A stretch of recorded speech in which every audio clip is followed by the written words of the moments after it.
आखिर रावण क्यों डरता था विभीषण की बेटी से और राक्षस कुल में पैदा होने के बावजूद भी हिंदुओं में क्यों उनको पूजा जाता है। तो चलिए ये सारे फैक्ट्स को जानते हैं। बट वीडियो में आगे बढ़ने से पहले मेरी एक रिक्वेस्ट है कि वीडियो को लाइक शेयर सब्सक्राइब जरूर करके जाना, क्योंकि अगर आप लाइक शेयर सब्सक्राइब करोगे तो मुझे मोटिवेशन मिलेगा और मैं कुछ ऐसे ही गजब के फैक्ट्स डालता ही रहूँगा। तो चलिए फिर स्टार्ट करते। विभीषण की बेटी का वर्णन बहुत ही ज़्यादा सुंदर मिलता है और बहुत ही अच्छे विचार वाली राक्षसी के रूप में किया गया है। कहा जाता है कि राक्षस कुल में जन्म लेने वाली विभीषण की जो बेटी थी वो बहुत ही बुद्धिमान थी। इसके अलावा यह भी कहा जाता है कि भले ही रावण बहुत ही ज़्यादा बहादुर था और वह किसी से भी नहीं डरता था, लेकिन असल में वह विभीषण की जो बेटी थी उससे वो बहुत ज़्यादा डरता था। सबसे पहले हम ये जानते हैं कि आखिर विभीषण की जो बेटी थी वो थी कौन।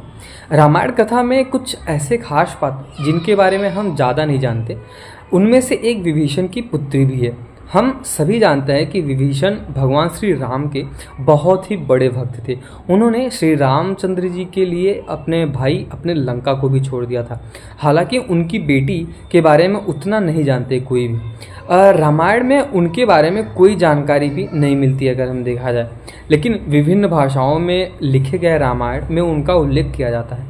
आपको भी पता है जो संस्कृत में वाल्मीकि रामायण है कहा जाता है, या फिर जो रामचरितमानस है उसमें बहुत ही कम वर्णन मिलता है। लेकिन अगर हम संस्कृत में जो वाल्मीकि रामायण है उसमें थोड़ा बहुत वर्णन तो मिलता है जो विभीषण की बेटी थी। बट अगर हम सबसे पहले जाए तमिल तेलुगु रामायण जो है उसमें आपको बहुत ही अच्छे से वर्णन मिलेगा, जो हर एक किरदार को बहुत ही अच्छी तरीके से निभाया गया है, जिसे आपको बहुत ही ज़्यादा जानना ज़रूरी है। क्योंकि रावण भी डरता था, ये बहुत ही ज़्यादा इम्पोर्टेंट चीज़ है। क्योंकि रावण अगर किसी से डरता है तो वो रावण से बड़ा ही होगा या फिर उससे ज़्यादा शक्तिशाली ही होगा।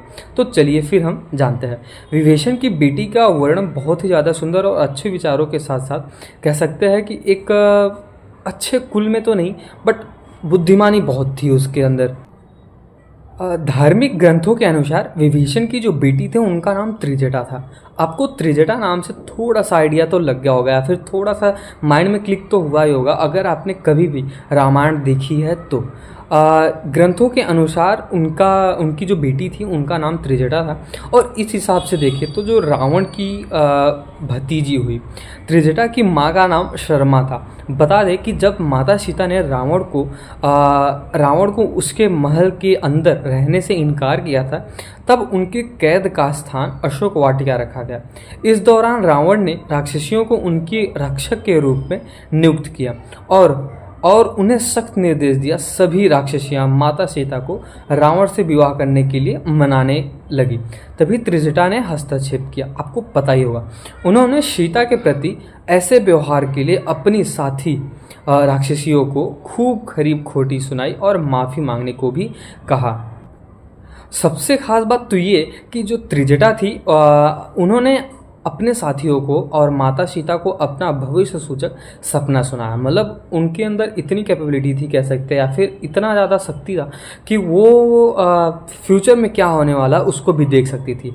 जहां उन्होंने देखा कि लंका एक वानर यानी मतलब जो हनुमान जी की सेना थी उनके द्वारा जलाया जा रहा है और भगवान श्री राम सीता माता को बचाने के लिए आ रहे। त्रिजटा राक्षसियों से कहती हैं कि वे सीता को परेशान ना करें, परेशान करने के बजाय उनकी सेवा करें। चूँकि त्रिजटा सबसे बड़ी थी इसलिए सभी उनकी बात को बहुत ही गौर और बहुत ही अच्छे तरह से मानती थी। त्रिजटा भले ही अशोक वाटिका में रहती थी लेकिन वह हथियारों और जादुई क्षमताओं के बारे में बहुत कुछ जानती थी। अपनी दिव्य शक्ति से त्रिजटा माता सीता को हर घटना की जानकारी देती रहती थी और त्रिजटा बाहर से जितना सामान्य दिखती थी वह बिल्कुल इसके विपरीत थी।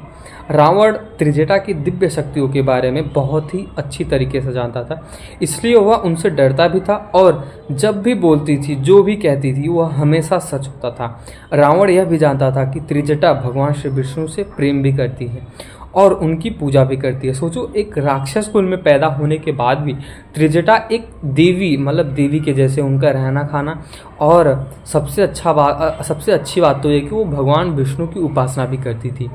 माता सीता ने त्रिजटा को यह वरदान दिया कि कार्तिक पूर्णिमा के अगले दिन उन्हें भी देवी स्वरूप में पूजा जाएगा। रावण के वध के बाद जब माता सीता वापस लौट रही थी, लंका से वापस अयोध्या की ओर आ रही थी, तो उन्होंने त्रिजटा को काशी में विराजमान होने की बात कहकर उन्हें एक दिन की देवी का वरदान दिया था। बस तब से उनकी पूजा भी होती है। आपको एक चीज़ जानकर ये बहुत ज़्यादा हैरानी होगी कि माता सीता ने जब त्रिजटा को आशीर्वाद दिया कि आप एक दिन के लिए पूजी जाओगी, मतलब जब कह सकते हैं जब पूर्णिमा की रात होगी तब आपको पूजा जाएगा। और ये उनका जो एक मंदिर है, और उनका जो मंदिर है वो बहुत ही प्यारा है। मैं खुद गया हूँ, और अगर आप जाना चाहते हो, अगर आप सच में दर्शन करना चाहते हो, तो आप कभी भी अगर वाराणसी जाना, काशी जाना, तो आप दर्शन ज़रूर करना। बट सबसे इम्पॉर्टेंट बात, अगर आप पूर्णिमा के टाइम जाते हो तो आपको दर्शन करने के साथ साथ जो फल है वो बहुत ही अच्छे से मिलेगा।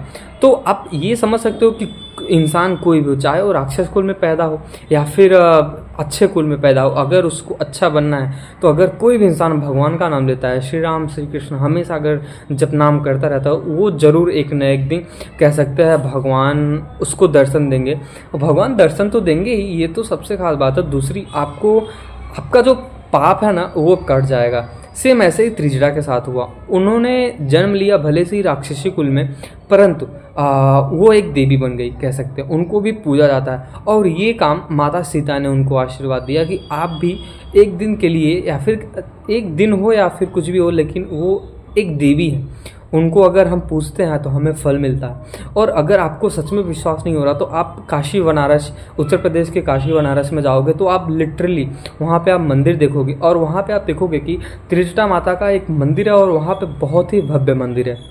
वहाँ पे जाके आप अपने जो भी इच्छा है आप उसको मांग सकते हो, और वो ज़रूर पूरा होगा। और इसी के साथ अगर ये आपको वीडियो पसंद आया तो वीडियो को लाइक शेयर सब्सक्राइब जरूर करके जाना, क्योंकि अगर आप ये सारी चीज़ें करते हैं, लाइक शेयर सब्सक्राइब, तो मुझे मोटिवेशन मिलेगा। और अगर मुझे मोटिवेशन मिलता है तो मैं ऐसे ही सारे फैक्ट्स को डालता रहूँगा जो कि इन्फॉर्मेटिव और बहुत ही ज़्यादा अच्छे होंगे। तो चलिए फिर मिलते हैं नेक्स्ट वीडियो में। Thank you so much.